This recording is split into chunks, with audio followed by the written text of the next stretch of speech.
welcome to the LLP Leafs Line podcast. For those who are new here, presented and affiliated with Dynasty Sports Network.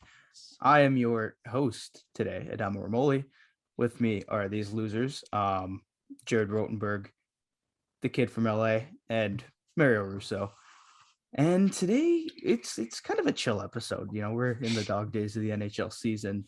There's really not much to talk about except, you know, the Leafs doing Leaf things, going and losing to the Buffalo Sabres. Like, what was it, 6-1, 5-1? 5-1. Oh, just a messy game. It was so boring to watch. Did you guys catch it? I did not. It wasn't a great game, no. Yeah, Russo was out doing sport media things. Whatever. Big man. Ooh, yeah, not a big deal. But yeah, you didn't miss much. I'll say that. It was a really shitty game. Like they looked like shit. The goalie Mrazek didn't look great. I mean, it's hard to blame Mrazek for a lot of those goals, but it's also hard to not blame Mrazek when your team lets 5 in. So, Jared, you watched the game and you had a opinion on it. Do you want to get us started? I mean, yeah, really, my thoughts were it was a super meh game. I mean, it was just like there was nothing that I thought we did terrible in. I mean, if you look at the stats of puck possession and shots or whatever, like we were still in this game. It shouldn't have been a 5-1 game. But at the same time, stupid mistakes in front of our net consistently are causing the puck to go in the back of our net. And it was also to the Buffalo Sabres. So, I mean, there's no benefit of the doubt when you're losing 5-1 to that opponent. But at the same time, kind of what I wanted to say going into it is the Leafs are simultaneously the most and least surprising team in the NHL. As soon as on the opening broadcast, when they mentioned that the Buffalo Sabres were going into this game with a 6-game losing streak, you're like, oh, yeah, it's over. The Leafs are losing this game because that's just how they do things. And again, I mean, I don't think we played atrocious. I don't think it was our worst game of the season, but against that opponent, we played down to them as we've been known to do. And we had a bunch of stupid mistakes in front of our net that allowed 2 quick ones to go in. And then next thing you know, it's a 3-1 game. In the third period, we played pretty bad as well and allowed the game to get away from us, and it was 5-1. Like, did I think it was our worst thing in the world? No, but you can't lose 5-1 to the Buffalo Sabres. Like, simple as that.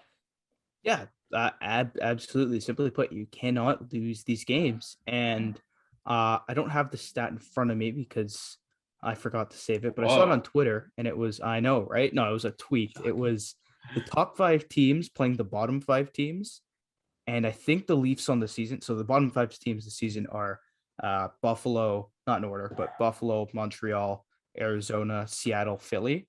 And the Leafs are only 4-3 against those teams, while Colorado is 9-1. That's kind of significant, especially when you consider the Leafs. They played one of those teams last semester. Oh my God, I'm still in school. We've been in school too long. Last season, this was our first day of actual class together in our own program. So I guess I'm still thinking about school. I can't wait to crash after this because, man, school is fucking tiring, and it is my second class. It was a good day. It was a great day. But getting back on topic, we played Montreal last season, and it was about as big of a cakewalk. It was the most lopsided series, like historically, like ever. Like we should have mauled them. It should have been a sweep in hindsight if you look at team for team.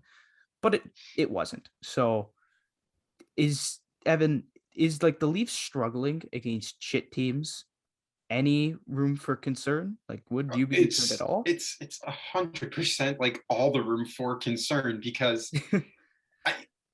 I mean, when I played like high school hockey, it's like the issue was that there were some times where we played down to our opponents, and then the next game we would come out looking like how we should be playing. And it's just similar to the Leafs and their second loss within the last week, where they've lost to a bottom 5 team. And not only that, but they've conceded 5 goals. You know, they lost to Montreal 5-2. You know, they had a quick spurt of 30 seconds where the Leafs looked like the better team, but then ultimately Montreal continued to shut them down, which just doesn't make sense to me. And I jokingly said this I'm in a group chat with like Mateo and Charlie, and I said I'm gonna hammer Sabres money line tonight, saying it as a complete joke. And then I check my phone and it's 3-1. Should have fucking put money on it. Probably would have gotten at least $30 return.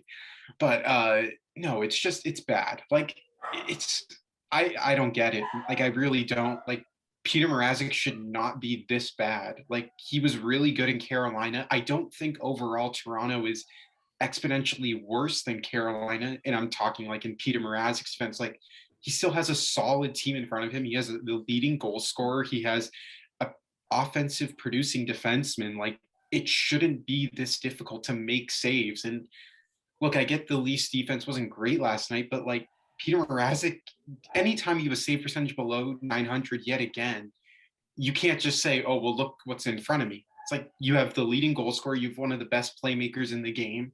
That's what's in front of you. I do want to add one thing, though. I completely agree you can't purely put the blame on Peter Mrazek, but if you watch some of those goals, like it was a Rasmus Sandin giveaway directly in front of the net. So, I mean, have a game. In that game, I'll give him a little bit of leeway because the Leafs have had really bad turnovers that have just led to like just really high A chances that just shouldn't be there. Exactly. And so I'm with you with your overall sentiment that Peter Mrazek simply needs to be better. But in that game, I'm less putting the blame on him because, I mean, there were some goals in there that simply cannot happen. It was blatant giveaways directly in front of the net.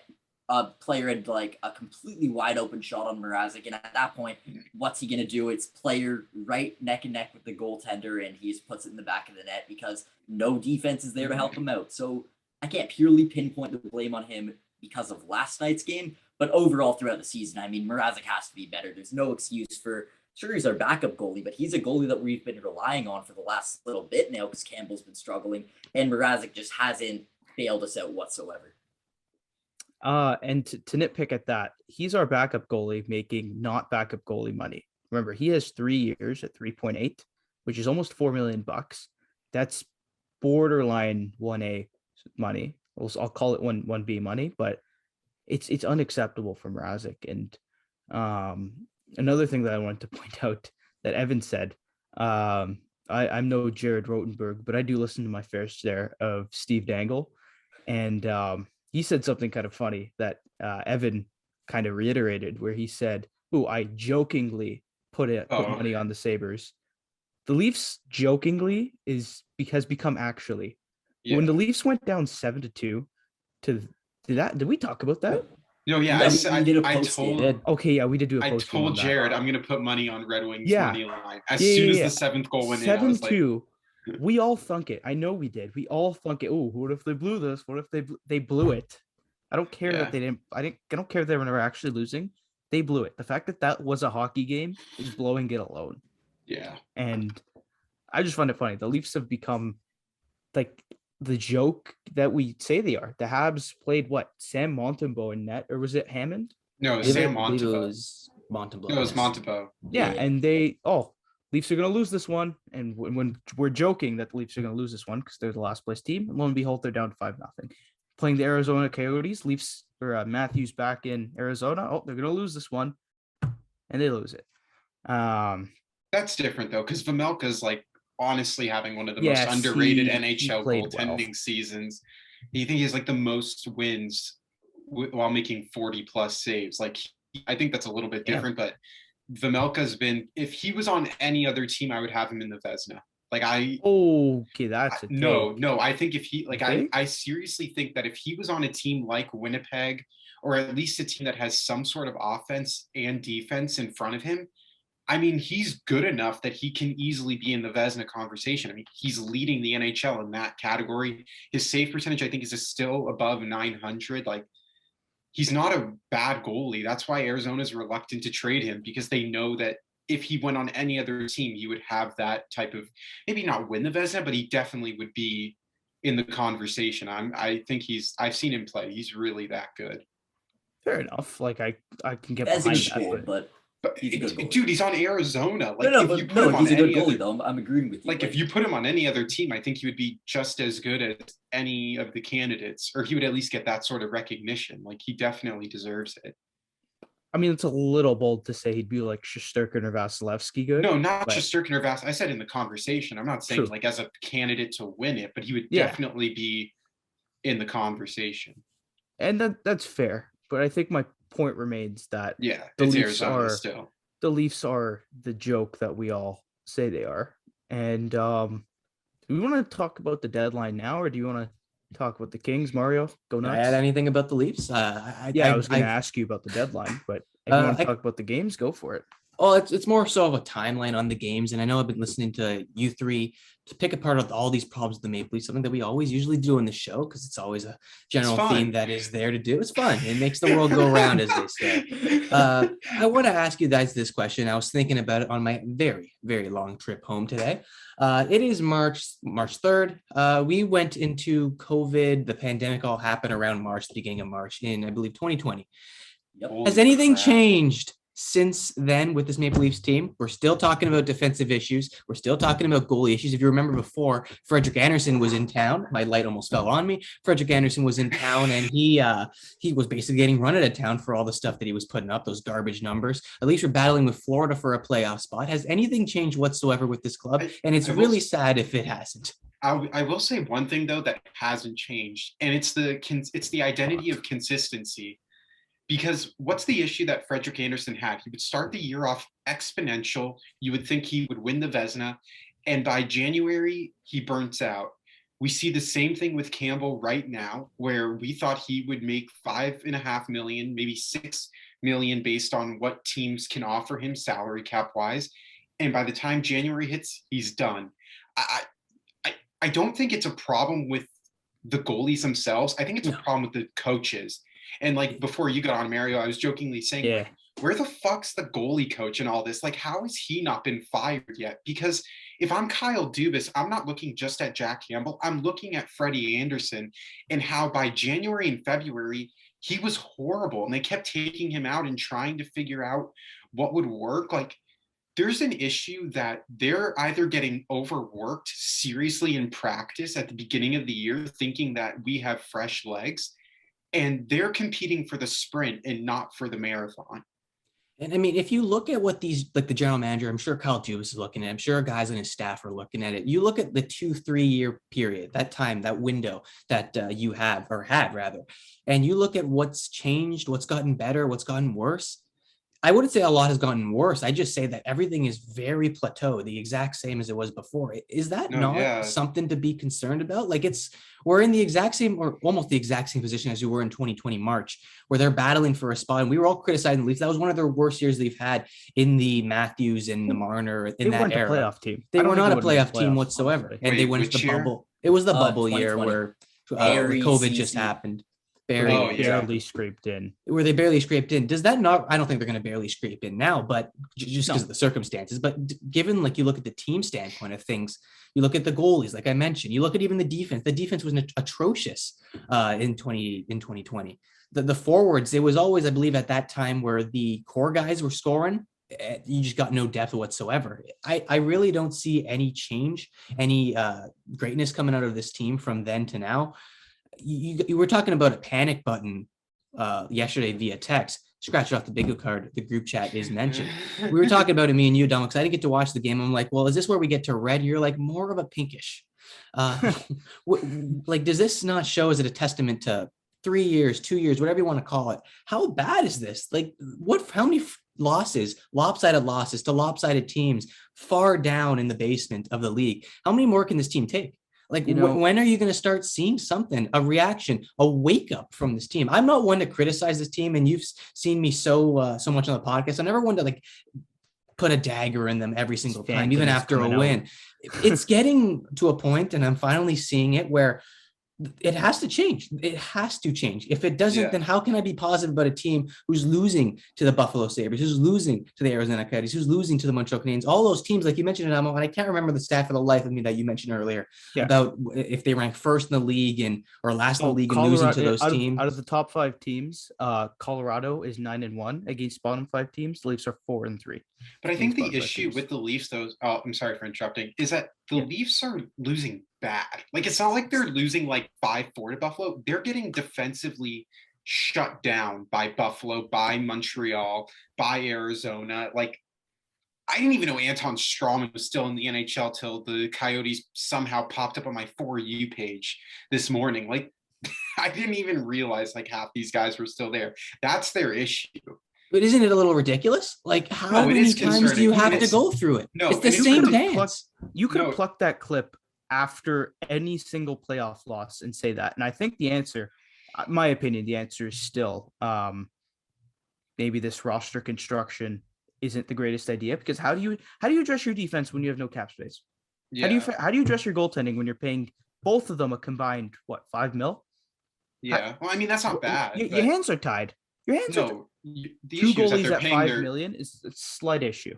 No, to pay both of them $5 million AAV. Each. No, they're each making like combined, they're making $5 million. I mean, that's not bad when you're talking about, like, if you look at most teams, like their starter is making like a Starter big money. chunk. No, but a big chunk of that 5 million. But I think the main issue is the 4 forwards tied up for 40 million of your cap space. That's the issue. Is that I think that's fine. I just think like But it's not when you're talking about. we have like dead weight contracts kind of. Like, does Ilya You're Mikheyev Engvall. really need to make 1.6? No, Does not really. actually Engvall or Mikheyev maybe? Engvall at 1.25, No, Muzzin they at should be 5.5, making minimum. They should Hall like at 2, like Yeah. Kerfoot at 3.5. Like, you can't be having those contracts when Kerfoot makes Tavares, 3.5 you know, million. that's another conversation that we could have too, that I just Is he thought of. overpaid? Well, we knew that. Yeah. Okay. Should Tavares is this our captain? I was gonna say he should be stripped of the C. Like, Okay, chill. tomorrow. That No, doesn't and- happen. No, but like I'm On saying, Toronto, at least.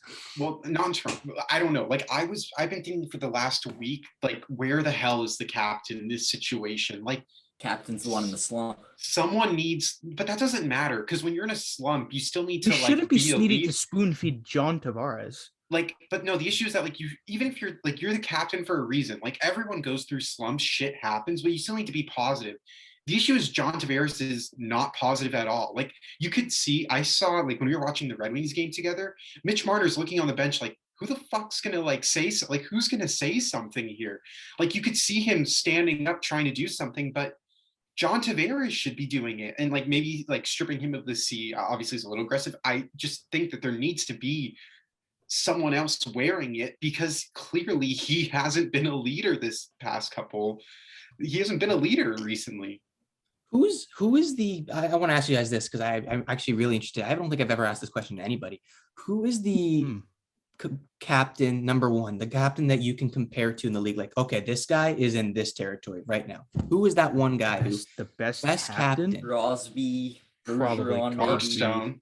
I probably wouldn't say Jonathan Toews anymore in light of what happened. Hey, I would say Um, Mark Stone, not a bias, but he is like the team plays, like if you look at statistics, the team plays exponentially better. Isn't Stamkos captain in Tampa? Yeah, Yes. I feel like he's a no bullshit type of guy.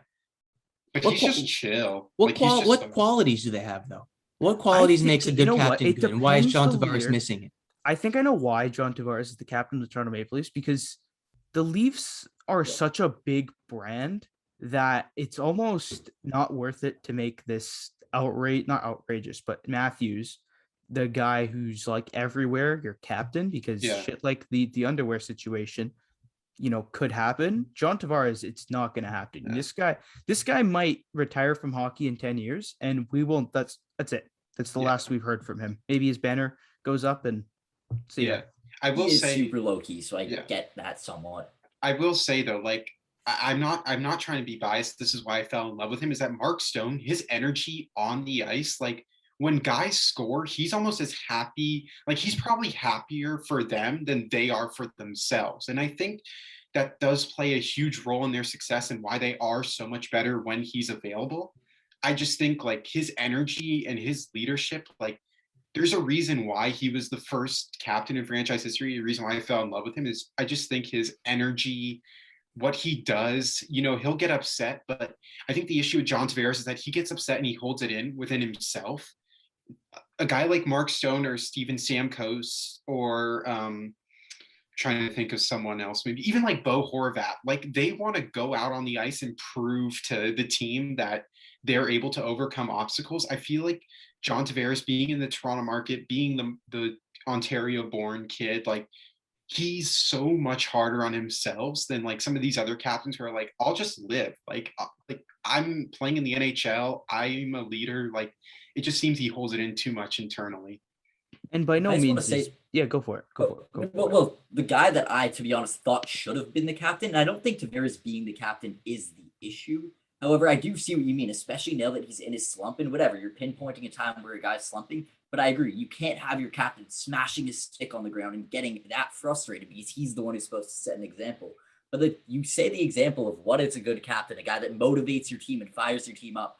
Morgan Reilly should be wearing the C. I think Morgan Reilly should be our captain. That's interesting. I've always thought I that too. love Morgan Wow. Reilly. He's the longest time Leaf.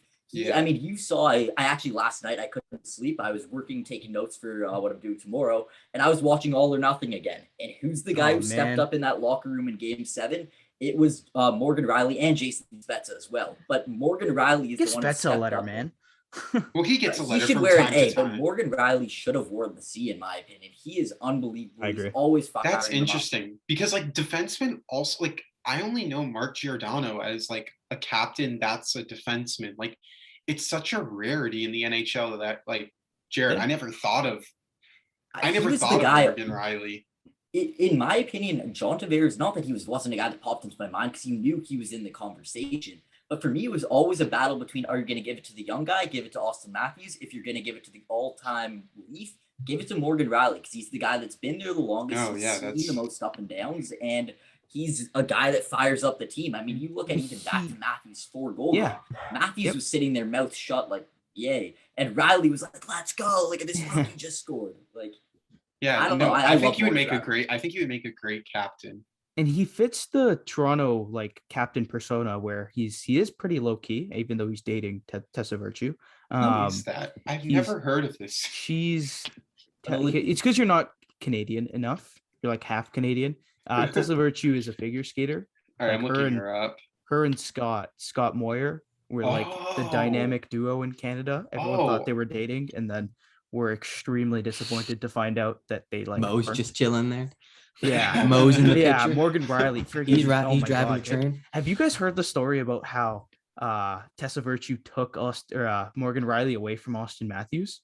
What? Oh, like I've heard that he's had interviews where he was like mad because Morgan Reilly used to be the single guy with him. Yeah. They Oh used to my be the two God. singles on the league. Yes. Okay. And Story. I'll let you guys listen to the full thing, but just quick synopsis in this side. Russell Westbrook. Austin Matthews and Morgan Reilly used to go to the Raptors game every time Russell Yep. Westbrook is in town. And then you guys heard this? That Mhm. Why? because I guess they're both big Russell Westbrook fans at the time when Westbrook was good. Um, Yeah.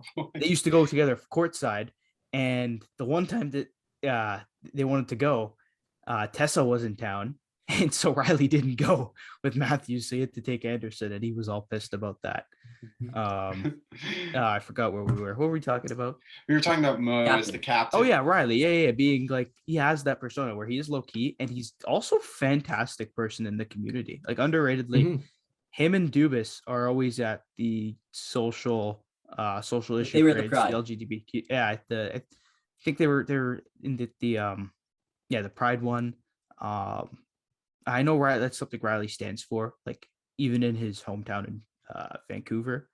So it definitely would make sense. Mario, I don't know if you want to say something else there. It's just to kind of clear it up for the viewers. We're not trying to say that you clear just because he's on a big pointless streak, you take the C off of John It's not John even a Tavares' pointless streak; jersey. it's a goalless streak. It's a goal. He does have 10 assists in his last 12 games. Like he's still getting the points, but it's just it's not even the fact that he's in a slump. It's the fact that he's letting the slump get to him, and you see him Yeah. smashing his stick and That's stuff not that you don't good. want in That's not captain. good. Especially when he's a guy that relies on IQ and being, level-headed. And Mhm. like I'd say that's someone like myself. I was never a great skater, but I always relied on skill and like hockey sense. And when you're in your own head and you can't really deke through the entire team, create for yourself to get out of the slump, it really gets to you, man.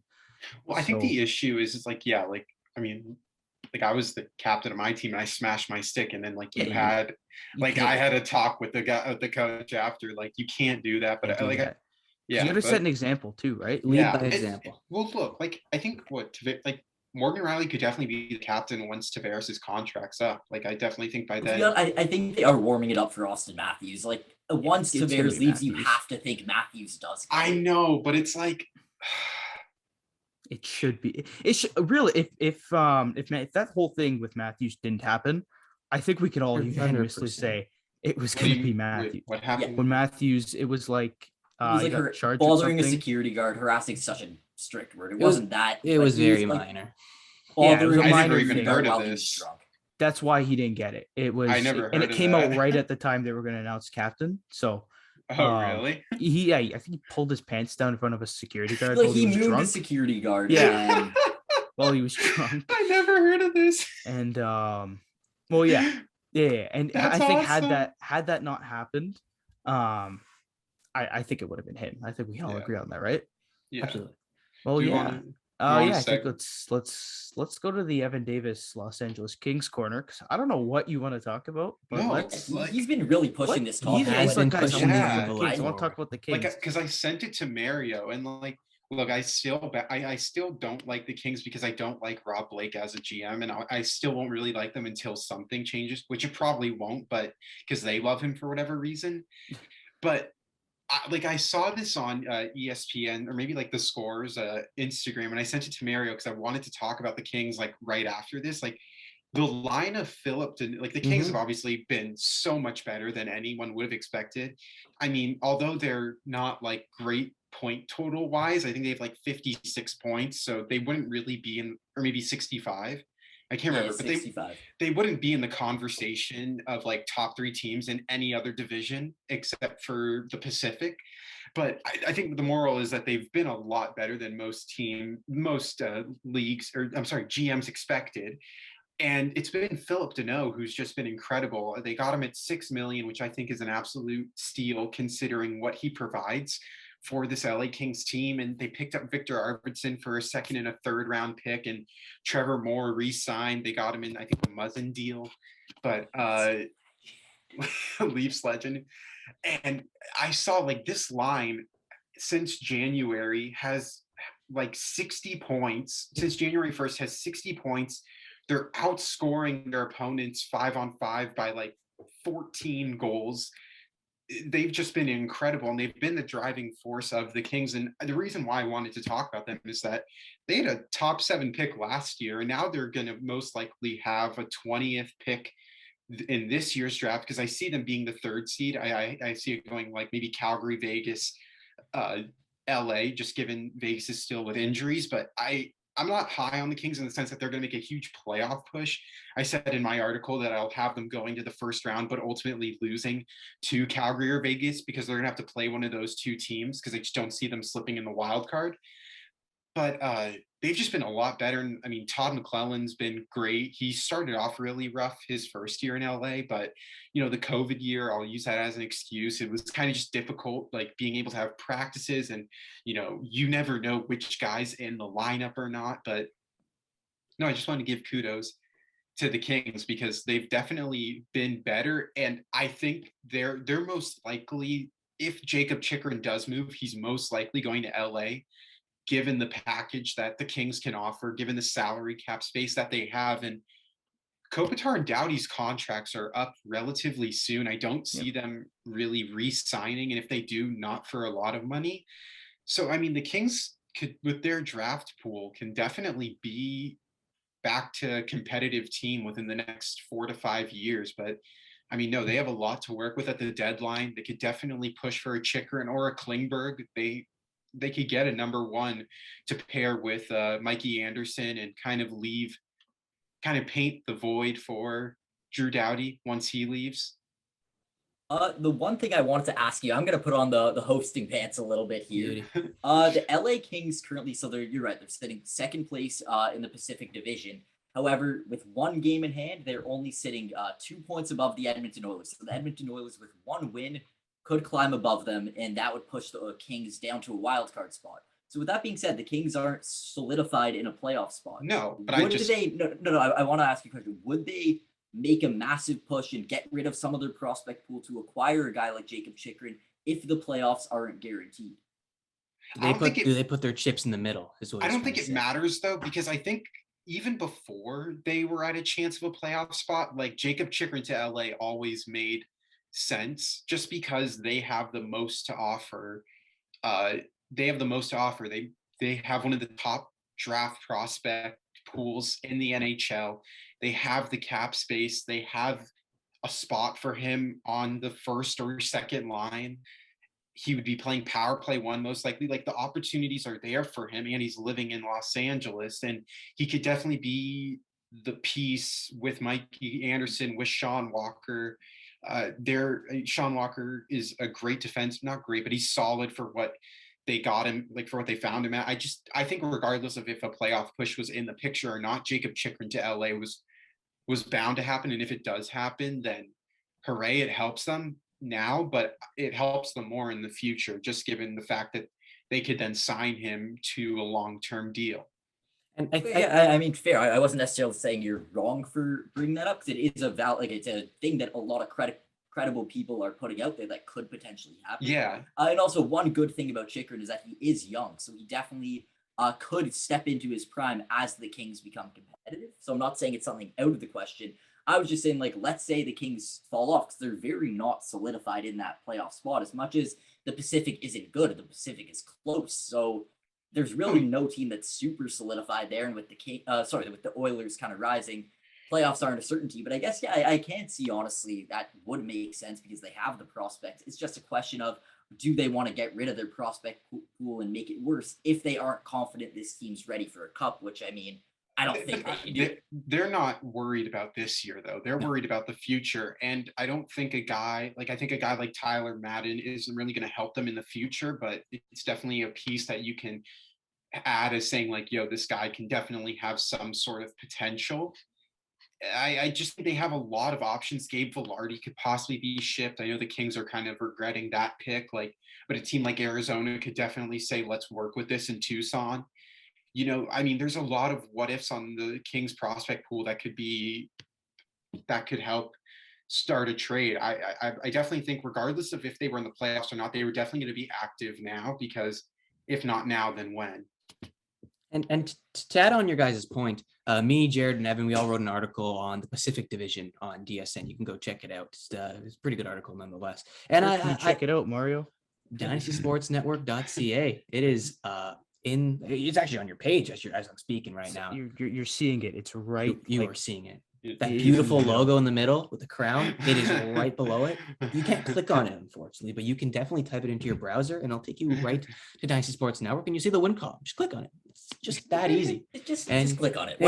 Why not? Just throw a click that way, and you'll find some great articles from all of us here at DSN, all of us here from Leafs Line. It's a great thing. You help us, we help you. It's just doing. But we find you if you don't like it. Exactly.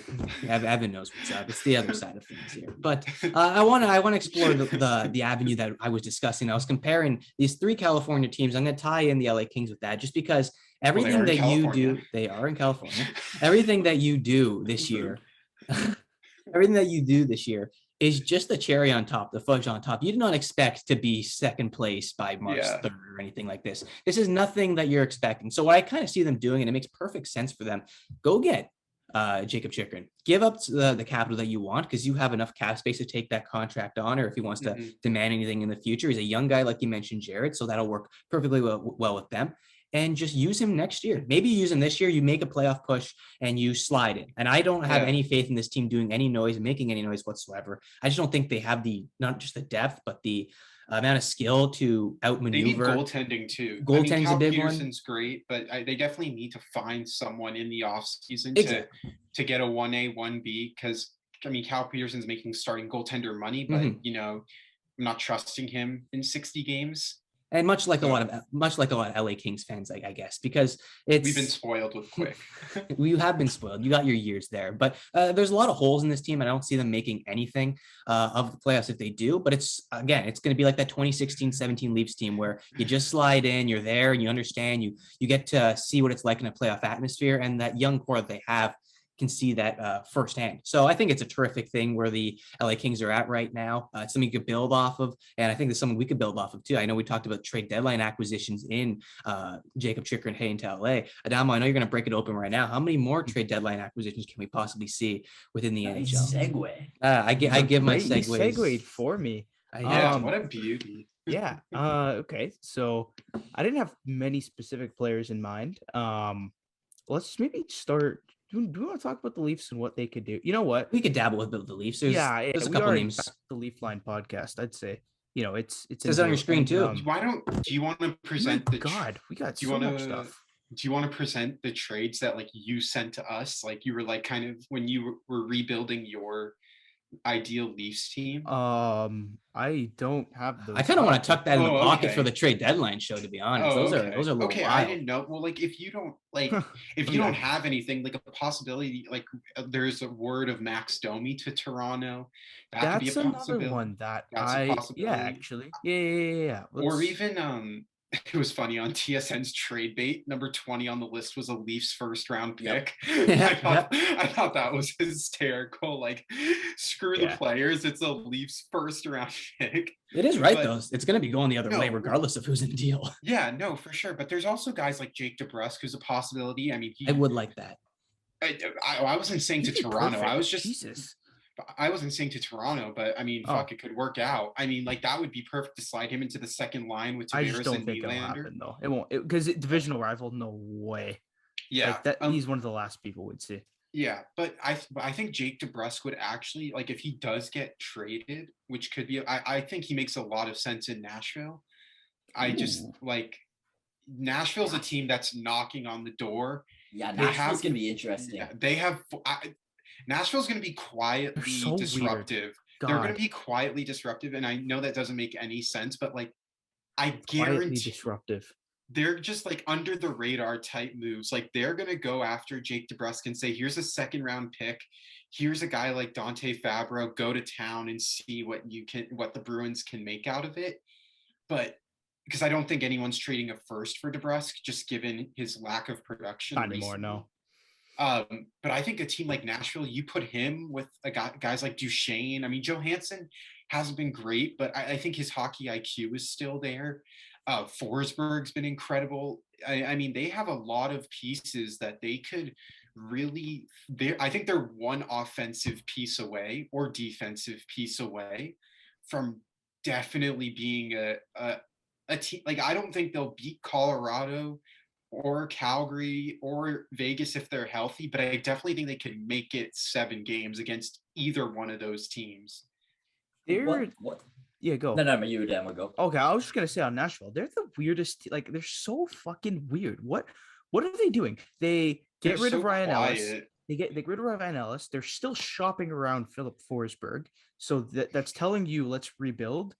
And then now we're talking about them buying. Like, I don't even think they know what they're doing. I'm like, no, it's working. Like, it feels like they're happy accidenting their way into being good again. I understand what you're saying. I got to university, buddy. I think Nashville's kind of just doing a call of like, Philip Forsberg's on the market. Let's see what's a possibility. And if but you're contending for a playoff the playoffs. One sec. Yeah. It's literally a report that's just like, it could just be so easy that Nashville's just fucking with teams and being like, yo, Philip Forsberg's on the market. What can we give you? Like, what will you give us? Like, this report could have been done like so, like, it could have just been like thrown so far out of the water to just a simple phone call of Nashville, like jokingly, seriously saying Philip Forsberg's on the market. And if some team offers a first and a top prospect, yes, you're contending, but are you going to let Forsberg walk in free agency? Or are you going to take a prospect and a first round pick? And it could possibly be a high first round pick, depending on which team is calling. It could have just been complete and utter BS. Like, teams do that all the time. Yeah. And just say like, around the trade deadline. Oh, Alex Ovechkin's on the market. Like, what will you give up for him? And then the phone call just ends. And then the report is, oh, Philip Forsberg's being shopped around, or like Alex Ovechkin's being shopped around. Like some people are looking way too much into this. That's true. And I feel like Forsberg's been on the market for literally ever. We had this conversation last year. Oh, Philip Forsberg has term. Now he'd just be a rental. I don't think he's going anywhere. Like I don't know. I'm getting the vibe that this is going to be a quiet trade deadline. Like I feel like shit would have started to happen because it doesn't make It's only sense. early Like March, there's time. How thought out could GMs be that like one or two trades happen like on March, say 1st to 20th, and then trade deadline 3:00 within the hour. Bing, bing, bing, bing, bing, bing, yeah, I mean, you remember how does that happen? Like, well, like when Erik Karlsson was traded from Ottawa to San Jose, that literally happened 2 hours before the deadline ended. Like, some teams can just be playing the waiting game. Like a team like Ottawa could just be like, yo, and it ended up working out. They got Josh Norris back in the deal. So, I'd say both teams won that, but it could simply just be teams literally waiting you out. And then a team like San Jose throws in Josh Norris, who maybe they didn't want to throw in originally, but it's like, we have no choice. Time is clicking. Like time's clicking, and now you're at a disadvantage. It makes sense. And I could be 100% wrong, but I feel like that's what GMs do, because we see it at the NBA trade deadline as well. Like guys who are going to be traded aren't traded until the end. Like James Harden, he was like, they knew he wanted out of Brooklyn for the past 2 weeks, and then he finally got traded on last day 5 hours before. Yeah, like, I feel like this might sound. And look really what stupid. they got in return. Yeah, like look what they like. It's a matter of outweighting teams until the very end, and then you're like, okay, an hour left. Let's see what you got. And like then how comparable is this to being a GM of a fantasy sports team? Like, do you think like no seriously? Make trades like Did you see in the documentary, Kyle Dubas said, "Yeah, sure, first round pick." Yeah, he wasn't happy with it. Like, yeah, sure, first round but he did pick. Yeah, sure. Yeah, you can have sure. It. Sure, you can have it. Did Mario you just wanna, realize that? You want a fourth for Foligno? Yeah, sure. We can retain. Like, why do I feel like it's not really? Maybe it is, and maybe I'm just You're also looking at Kyle Dubas, who like we all think is like the dad in the candy shop who's like, oh, you have cavities? Here's a Go Henry bar. But we know Kyle Dubas to be this well thought out and like methodical GM. He wears glasses, guys. Calculator glasses. Cowboy. He wears a nice cardigan. What a handsome fella. Oh, he is. He's great. His glasses are matching. Lucky great girl. Fashion. But you'd think of him as like a methodical guy, and then we're like literally trading for Foligno at the very last second when we had all the time in the world to do it. Taylor Hall, last second, okay, sure, second round pick. Like, I don't know, but if you guys want to talk about any actual players, I mean, here, what are Leafs got in store? What players do you see? You know what? Let's pitch the question to you, Mario, because me and Jared and Evan talked about it beforehand. This is courtesy of Jared's father, so shout out to Papa Roti. The road dog on. What I'll rephrase this. Are the Leafs going to do something about their goaltending at the trade deadline? I was talking about this with Jared. We went for lunch today, and I went everywhere today. This guy is. I was in everyone's ear. Thanks for the invite. I think he did invite you guys. No, I asked if you guys left yet, and then Jared just didn't respond. My phone was in my pocket, and I was eating lunch with Mr. Russo. We were having a very intellectual conversation. You should have come to Five Guys with us. Oh, you were long. I texted you. You were long gone. You were involved. Yeah, I went. I was. I'm not dropping 25 on. Oh my god, dude! I spent food. $20.41 on a burger and small fries. It's one of the best burgers you'll ever have. Well, it was great, and I felt awful about myself, but it was scrumptious. I walked in there once with Dylan, and I was like, "Oh, fuck this! I'm going to Chipotle." Like, I can't. That's a terrible idea. Oh, we did the opposite. We walked into good. Chipotle first, and then we walked out with the Five Guys. Oh, really? Yeah. Oh, wow, that's funny. But I'll get back to the hockey side. Yeah. Even though all right, Five Guys are in and out. Let's go. 3 hours later. So I was talking 5 with guys Jared. right now. We were going for lunch, and I'm like, well, listen, the Leafs, they have a big goaltending issue right now that they have on their hands, something that Kyle Dubas didn't expect whatsoever. And if they deal for a goaltender, and it's getting to a point night after night after night where the numbers aren't improving whatsoever, and it's becoming more of a thing, a reality that we could possibly see from Kyle Dubas. How are you trading for a goaltender? Like, is Mrazek or Campbell going the other way? Is Campbell not going to be a Leaf next year? Not just because of contracts, but he's going to be shipped out in a couple of weeks.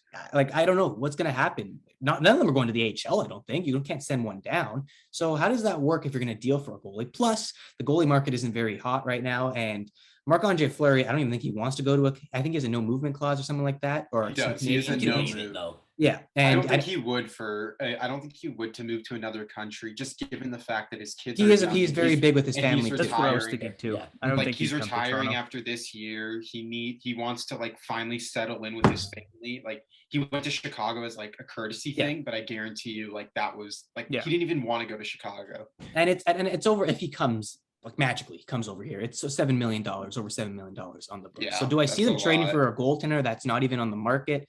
I mean, I'd like to, because judging by the way things are trending, it would probably give a boost. But I was talking about this late night in a PlayStation party with Michael Nardi, Calcio Corner's leader. And we were saying, well, you trade for a goaltender, you get one back. I don't know, it doesn't matter who it is. Then your defense is on speculation. And then that's a whole problem. Same thing, vice versa. If you trade for a defenseman, you short up the defense, you made sure it's all intact and everything. If goals are going in, blame's right to Jack Campbell or Peter Mrazek, whoever's men in the posts. So it's a give or take with Kyle Dubas. It's going to be interesting what he does come deadline time.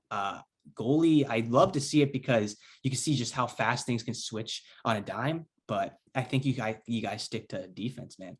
If you want to go goaltender, you're trying to hit a home run right now. I think he's trying to, like he's been doing all year, and maybe run the base a little bit, play some small ball, like he did with Bunting, like he did with Kasha. Yeah, I apologize for interrupting. No worries. What about a guy like Ilya Samsonov? Like cheeky. What's his contract like? His contract. God damn. He's making $2 million. That's and it. He has a 2.93 goals against and a 0.901 save percentage. There's no chance, Jared, you think he's worse than Peter Mrazek? I consider that, but I also just don't see a goalie trade really happening. I think Dubas knows the solution is in the goalie tandem he has right now. It's either they figure it out or they don't. I don't think you can make a trade. That's not I don't think that's a good idea though. I don't think that's a good idea though, because dude, it's been Mrazek for Samsonov. And I'm not saying one for one. The Leafs are going to have to give. Well, goalie's got to go the other way. Like Mrazek, why? Like why? I was going to ask that question. But where would the goalies go? Adam, scratched. Like you're going to scratch? No. It's not like it hasn't happened before. But if you're Washington, you need a goalie in return. Like if you're in Washington, you need a goalie in return because then your option's Zach Fucal and like. Oh shoot, true. He's been in Hershey, so Vanacek, but that I'm saying if you trade Samsonov, then you have Vanacek and I'm saying your backup there, not your starter. Your backup would be Fucal, and they've already been splitting Vanacek and Samsonov throughout the entire year. Like a goalie's gonna have to move, and Jared, I think to your point, I think it's probably the worst idea to wait it out because they've kind of already waited it out since January, and nothing.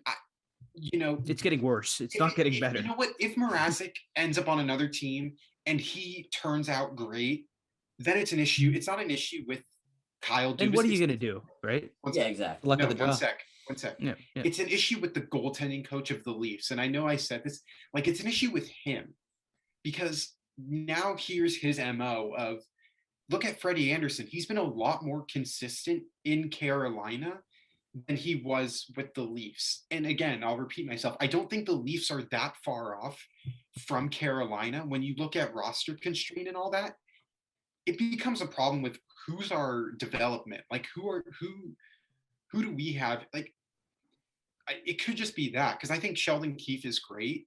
I just there has to be someone else then, and it can't be like there just has to be something else. And I think Samsonov would be perfect. He's young. He has playoff experience with the Capitals. he does have spurts where he doesn't look great, but I'd say more times than not, he's been solid. I think if you're the Leafs, why not? Like, you're kind of at a point with why not? As a backup, I could be convinced. I mean, that's the only thing. Maybe if you want to ship out Peter Mrazek for someone, fine. But like in my mind, starting the playoffs, game one, Jack Campbell is your starting goalie, and we've seen him at his best, but we have also seen him at his worst. So it's a question But dude, of I'm not thinking of the playoffs. I'm thinking of like I'm thinking this next month. Like, it is not like, yes, they're winning games, but it's not looking pretty. Like, I agree with you, but at the same time, I mean, we're at trade deadline time. It's time to ramp up for the playoffs. We're talking about what goalie is going to start. In my mind, not Sheldon Keefe. Kyle Dubas built this team with Mrazek and Campbell as his starting goaltenders. And that's I fine. get they've been playing bad. I'm not saying they've been playing sometimes good shit enough, doesn't work out. And that's what I'm saying. There's a bit of an issue. Yeah, Kyle Dubas built for two bad goalies to be your goalies. That's like not exactly a fantastic idea.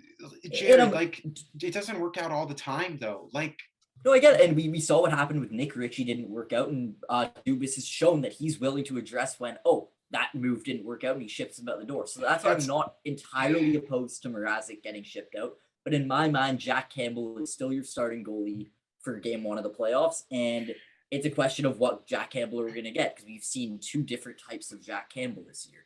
We've seen him at his best. He's capable of playing great, but that's totally fine. But I just don't think if you're Kyle Dubas, you can confidently say with a straight face, I'm going into the playoffs with these the two worst goalies goalie in the NHL. But what do you do? What's the alternative? We just said a trade. You got not trade. I think what's going to happen. I think they're going to trade for a goalie, kind of like a Dave Riddick situation.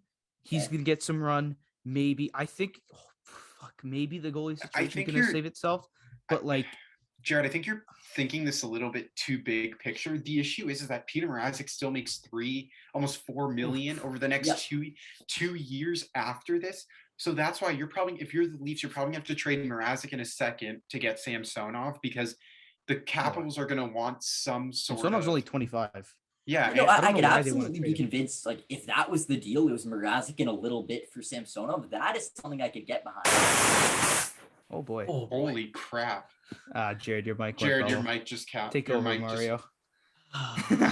No, it's I look at it this way a little bit. Like, what's going to be, and this might even come down to it. And I know I'm not a GM. None of us are GM. We're all speculating here. I am. But you're probably the closest living one to a GM. But Kidding. Like, what will be more easier to acquire? Is that going to be a mentality that Kyle Dubas goes with? Because are you going to you're going to sell your soul for a goalie?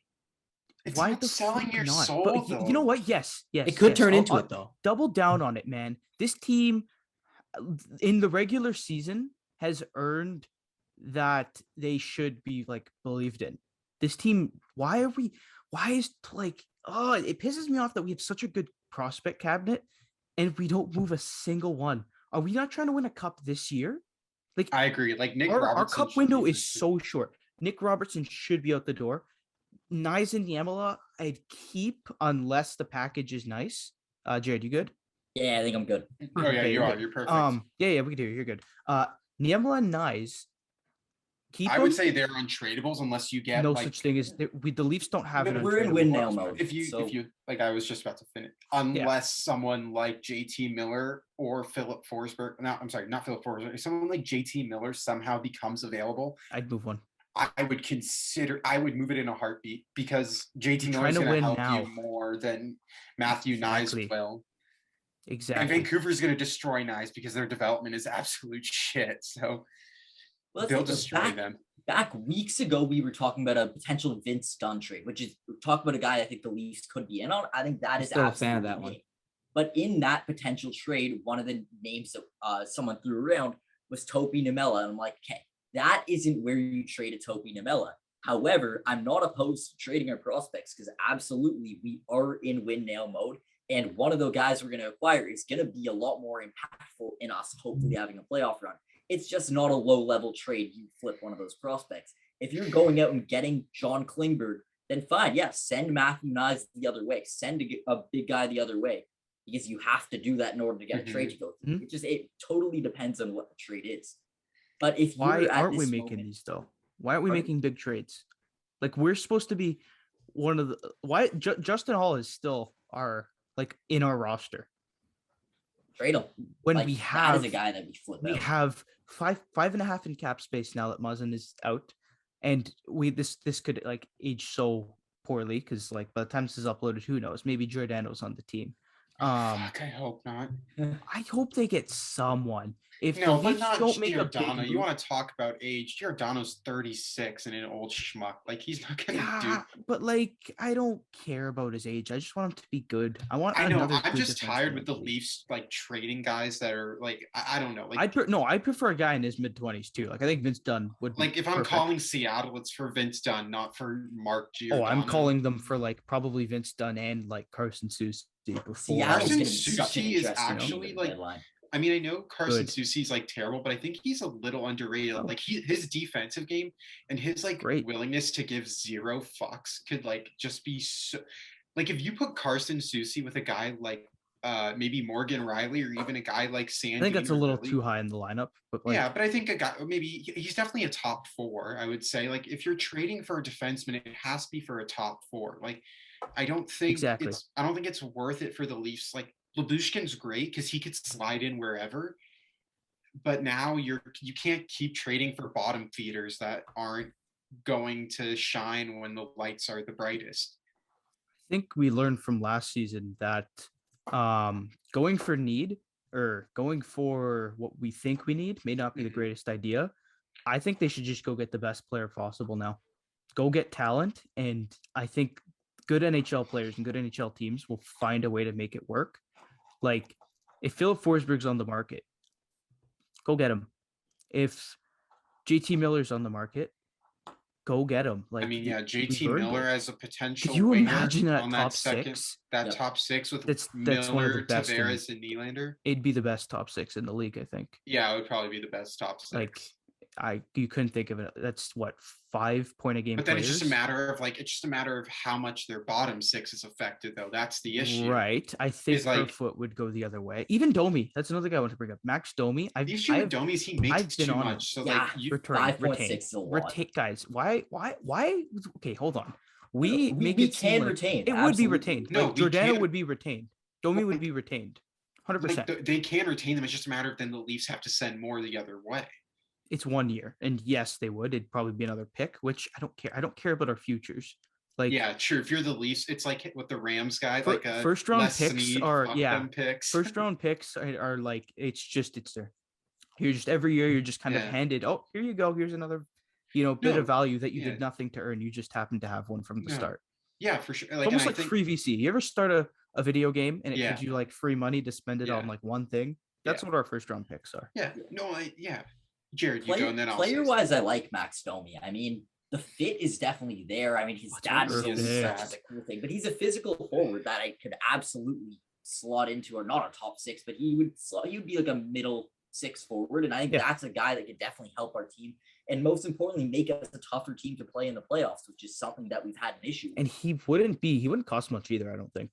No, I don't think he would cost a ton at all. I like the fit. It's just, again, it's depending on whether or not they retain, which they would have to, because that is an unacceptable contract to take on without retaining. Yeah, what do you think? Like a measly prospect in a third? Because they're probably they're going to retain. Probably, I'm going to say Engvall goes back. Probably Engvall a second and like a C-level prospect. Well, I think that's for 1 year. Domi. Much? I think maybe you could just cut it off. They'd have to retain, and Columbus doesn't exactly have money, so asking them to retain. How much do they? I thought they would have a lot of cap space. No, they do have a lot of cap space. I mean, they physically don't have a lot of money. They're not a rich franchise. No, they're operating at a loss. Like they don't have a lot of money. Yeah, no, I get it. I mean, if it's worth those 3 for a half a season of Domi, then I wouldn't do it. Because the question is, can we win a Stanley Cup? I don't think they can with Max Domi. No, because there's just way too. It's not an insult to the Leafs. It's just like if you were to ask me, am I taking the Leafs or the field? I would take the field, just because there's too many teams that I would say that are just as good as the Leafs if not better. I mean, I think Tampa is a lot better than the Leafs. I'm starting to now think Florida and in Toronto are just like they're neck and That would neck. that's a matchup. I'm excited for that. I think a team, I don't know. I think a team like Pittsburgh can just be such a dark horse for the Leafs. Just Matchup wise, that would be hell. Yeah, and Mike Sullivan is probably a top 5 coach in the NHL. I mean, the way his guys turn up in the playoffs, he's built for it. I don't think I understand what you guys are coming at, but you also have to understand that there still is a future for the Leafs, and I would say if the Leafs were at a level that was maybe half a tier higher than where they're at now, I would say go for it. I don't think Max Domi is your make or break player for winning a playoff series. And if your answer is probably not, then it's probably not worth making a trade of that value. Yeah. If you know 100% you can't re-sign him. If you can re-sign him, I'd go for it. But you got to think, although you guys are saying, I mean, the future doesn't matter. Hypothetically, it does. Yes, it does, but it doesn't matter as much as the present.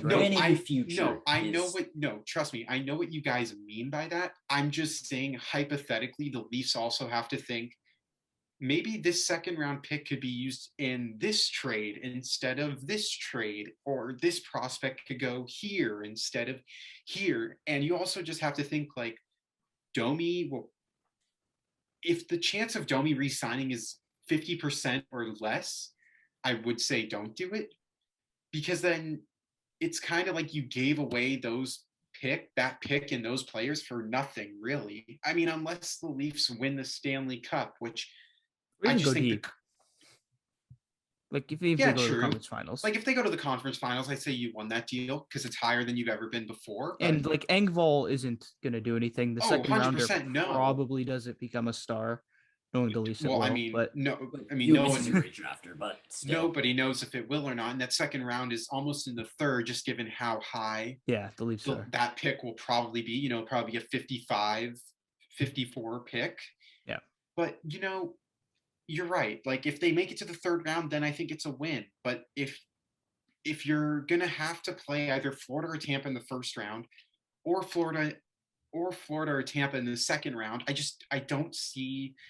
I see the truck stopping either in the first or second round, and then what? You know what I mean? Like it's something to think about. Obviously, anything can happen, but I think we've just seen in recent memory the issue with the Leafs is that I think it's kind of just the media makes them fold a little bit under pressure. Well, and I think it all comes back to what we started this discussion off with. It's what's going on in our net. Because again, wow, look at me referencing the Steve Dangle podcast a lot. Holy crap. I normally I don't actually go to the Steve Dangle podcast for hockey analysis. I don't think they're smart hockey guys, but they're entertaining as fuck. And wow. It's a good conversation about base level news in the NHL. It's base level. Like, I'm going like to the Athletic to get riveting analysis, but nevertheless, Jesse made a good point where he said goaltending can be a part of the team, and goaltending could be like your strong suit, your identity. Like the Leafs' identity is offense. Like your identity can be having a good goalie.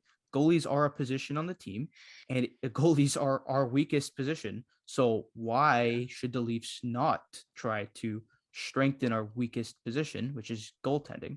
I think it's clearly goaltending. You're only as strong as your weakest link. There's no weak links in the Tampa Bay Lightning, are there? Yeah, dude, I didn't even realize this when I was writing the article that Nikita Kucherov has only played 15 games, and like, oh my god, yeah, Braden Point has missed 15 games. He's at like 2 points a game too. Yeah, Nikita Kucherov has like 25 points. Like the issue with Kucherov has been health lately, but guys, like when he gets in the playoffs, he had like 34 points in 26 playoff games, which is utterly absurd.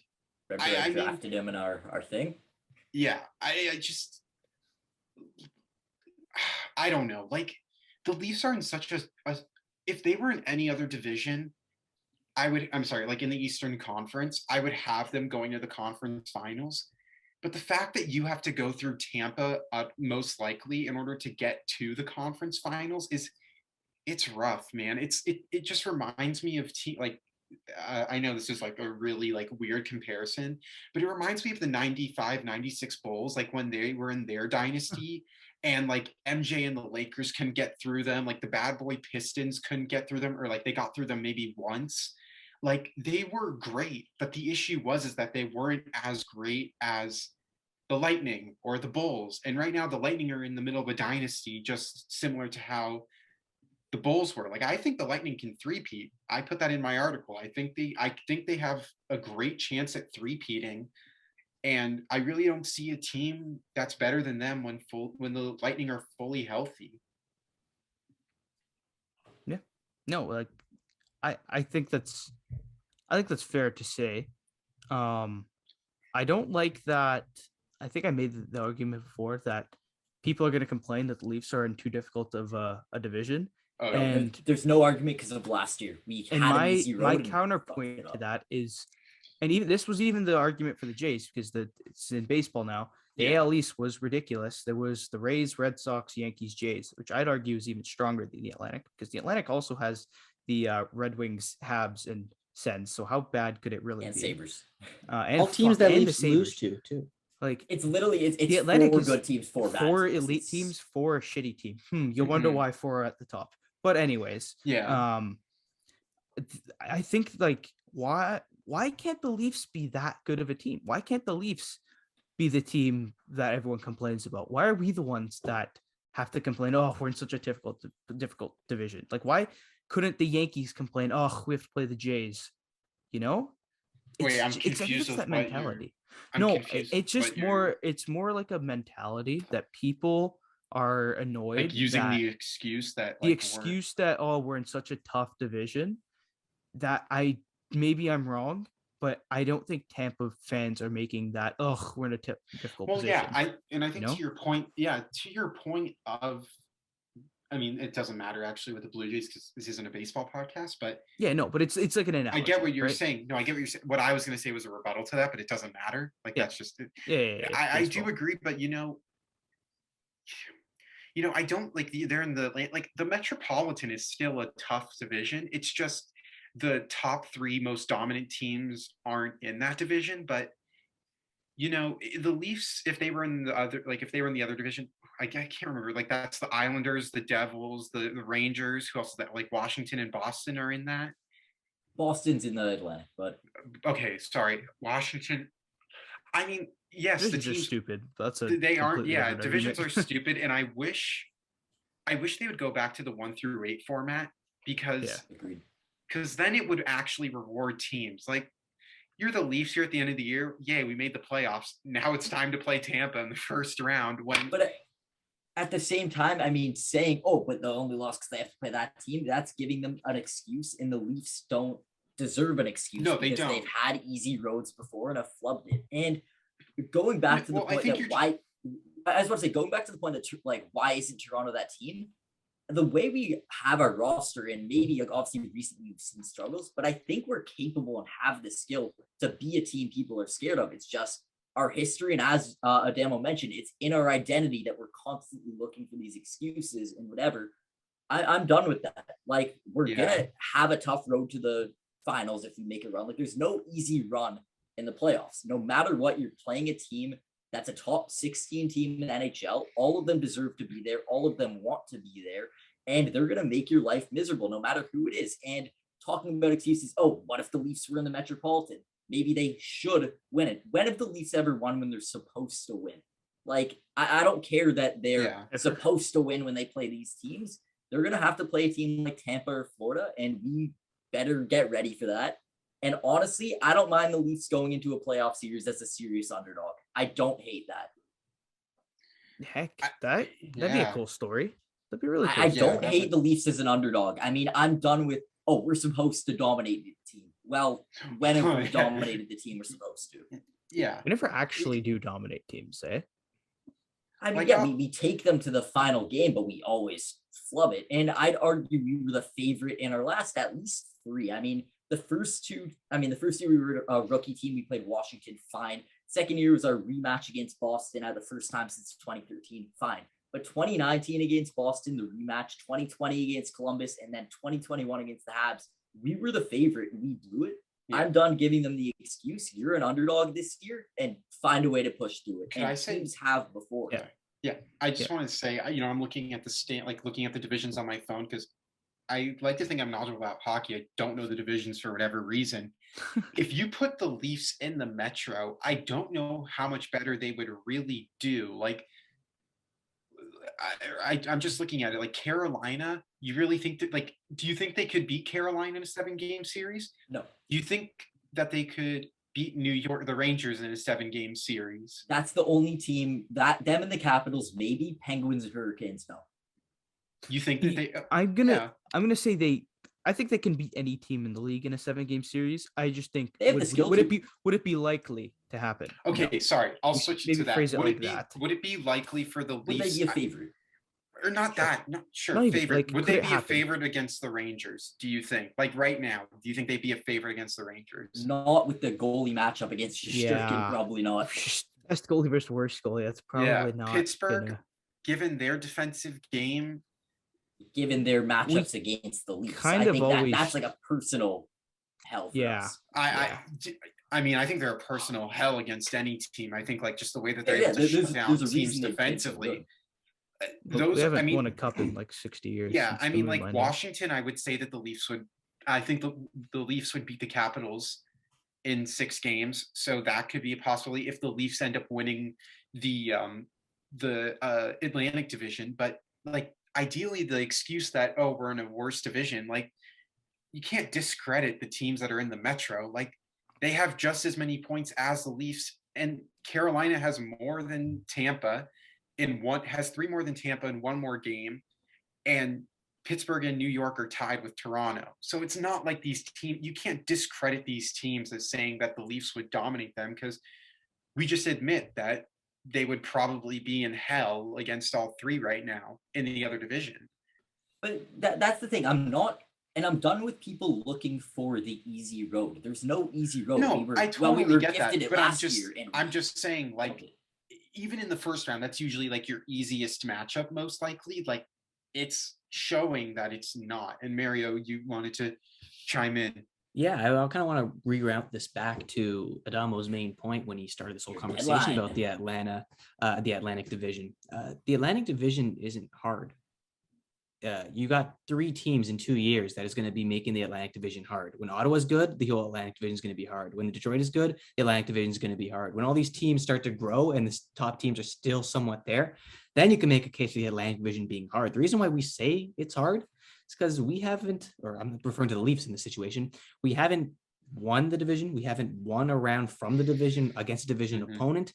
That's why we say it's hard. You think Tampa is sitting down in Florida and saying that this division's hard? You think Boston's sitting there and saying this division's hard? It's like not They've done hard. Yeah. They've done it. Why are we saying it's hard? Because we have not done it. We feel like it's the most impossible thing to do because it's all that we've been reminded of for the last 18 years. We have not been able to win a division. We have not been, we won the North Division, but again, that was nowhere near the skill set of the Atlantic Division. That one, I'll give it to you. But we haven't won any divisions, no playoff series. That's why we think it's the most impossible, daunting task to complete. So the Atlantic Division, just like the Metro, it's not hard. Both divisions aren't hard. It's just there's a big separate division between the top teams and the bottom teams. It's just like I don't know. Give me a Metro team that hasn't passed a first round in a little bit. Penguins, but they've won such cups, a tough but match. No, I don't think that was Jared's point. I just think it's like they would. I mean, like defensively. Exactly. Like I know the Leafs won 4-1 last game, but I'm still going to take the Penguins just because like Matheson has been great for them. I mean, like even they could have Bing Bong on their first line and they're still a dominant team because it's the system they play. It doesn't actually matter who they have. They play such a shutdown style. But in general, back to a point you brought up earlier in the thing, you were asking what have the Leafs truly done to change from compared to last year. There's individual pieces, but it's the identity. And that's the one thing that hasn't changed is we still have the identity of, it's so hard. Cry me a river. Like this is the team we're going to have to play. And I think we're capable of doing it, but until we do it, you never know. I think we have enough talent to go up against any team in the NHL, especially any team in the Atlantic Division. And I don't think the Panthers or even the Lightning are impossible to beat. But we have to be dialed in and we have to want it more than the opponent. Why did the Canadians beat us last year? They aren't more skilled than us. They aren't more talented than us, but they wanted it more. And that's what we have to do. We're going to be an underdog. Fine. Be that underdog story because there's always one. And I'm not looking for an excuse with the Toronto Maple Leafs. We have the skill. It's about time they show it. Yeah. And there's pieces we could get to get better. But in general, I like the team we have, and goaltending's a question. But in general, we can face off against any team if we truly are dialed in. And in the playoffs, we simply haven't been. So until we do it, people are going to doubt. But I think we can. It's just a matter of whether we will. Fair. Yeah. And I think we can take Mario's is saying, let's put a bow on this. Yeah. And let's touch on the final thing that I'll make it quick because, there's so much season to go, but not really trending on Twitter, but scrolling through my timeline today on Twitter. And it was because Dom Lucian of The Athletic put out his top 10 Hart candidates, and Jonathan Huberdeau was not on there. In the quote tweets comes Alan Walsh, who is Jonathan Huberdeau's agent, saying, "You are an idiot." And they basically went back. Very vibrant agent as well. He's the Marc-Andre Fleury picture of the sword. He gets around. Yeah. He's agent provocateur.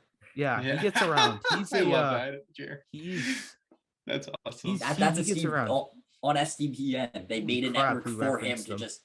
It's awesome. Yeah, but he basically chimed in, and then his burner account got exposed. It was so funny. You got to see Kevin Durant situation. It was really funny. It's like Kevin Durant on acid. But yeah, this model didn't have Jonathan Huberdeau in your top 10. So what we're gonna do is I'm gonna go around the table, and I'm gonna give you 20 seconds to tell me who your Hart favorite is and why. Starting with any mini money mo, because you talk about any mini Evan. Go. Me. Okay. Well, I mean, I've said it before. I think it's Jonathan Huberdeau. I think it is, and I don't care that Florida is stacked.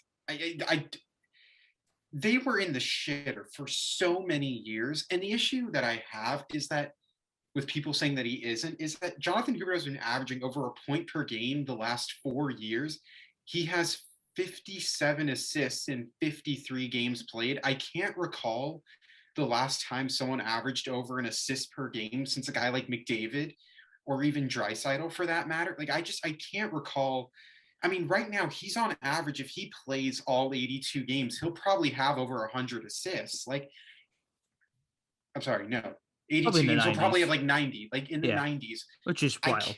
I can't recall someone having 90 plus assists since a guy like Gretzky, and everyone says the whole stacked roster. Barkov was out for a long time, a month and a half, and Florida was still offensively dominant. And I just look at the plays that Jonathan Huberdeau makes.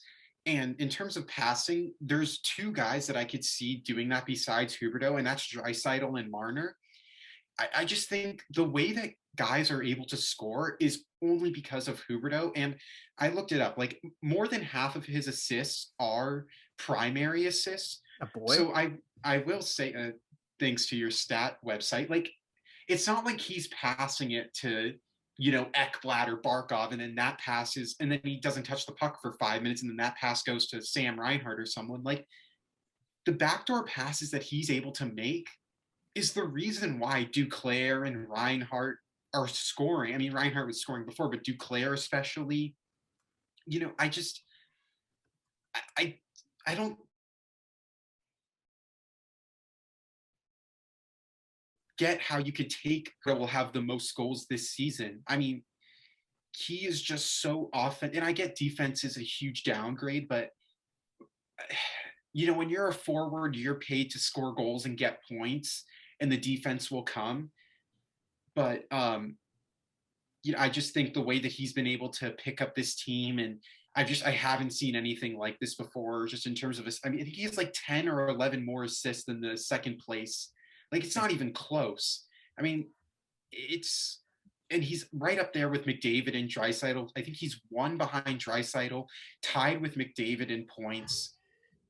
Maybe a few more games, but still, whoever thought that someone would be like in a horse race for the Art Ross with McDavid and Draisaitl? You just never thought of that. So I'm going to go Huberdeau because Florida has the most goals this season. They're still dominant. And I think there's so many nights I look at the score sheet and Huberdeau, he had 14 of 15 games with at least his 14 of his last 15 games have been at least one assist.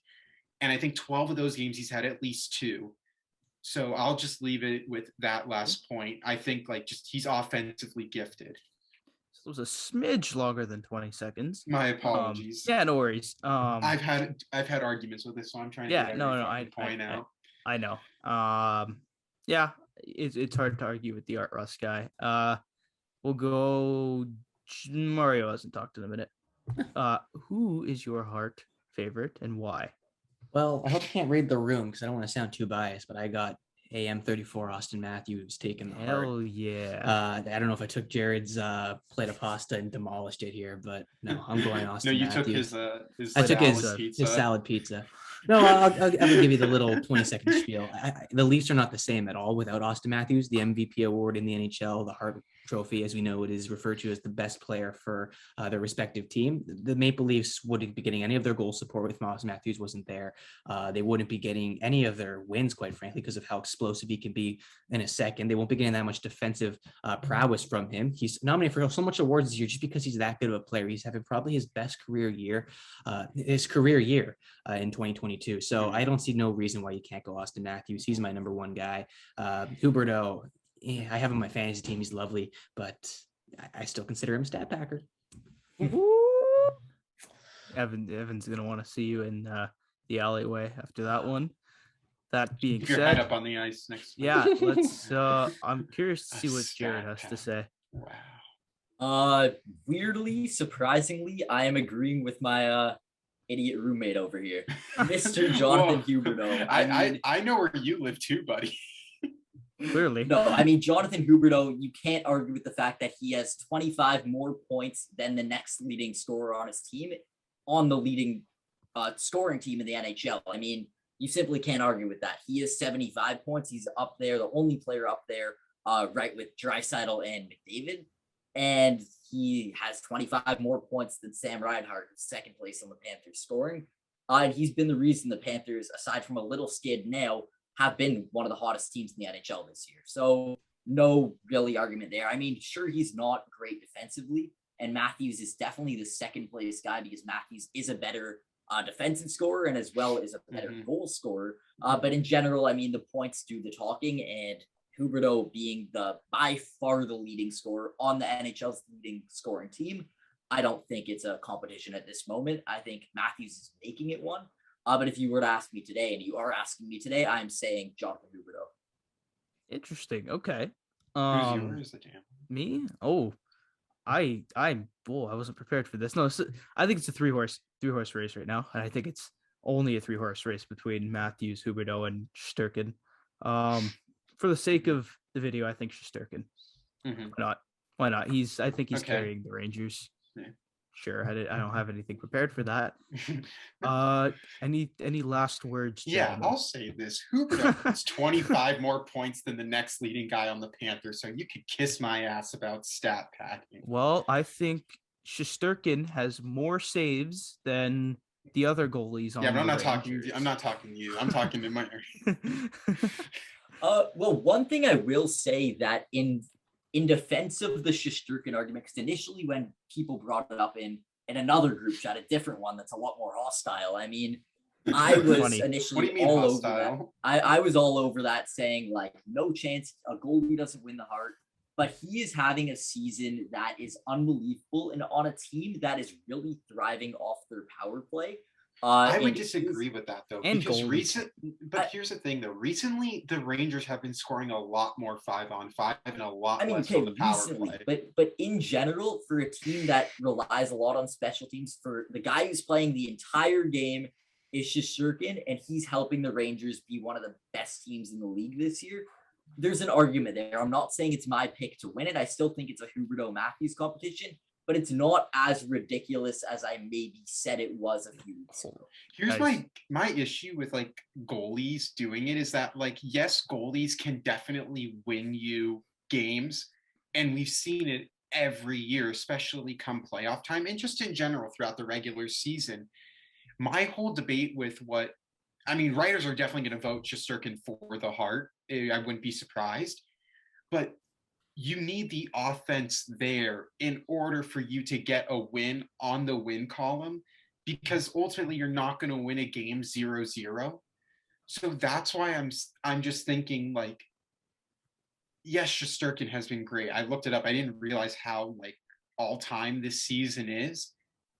At the end of the day, a lot like writers are old school and they prefer to see goal scorers win it rather than goalies. And I think that's why Carey Price has been the only goalie to win it like in quite some time.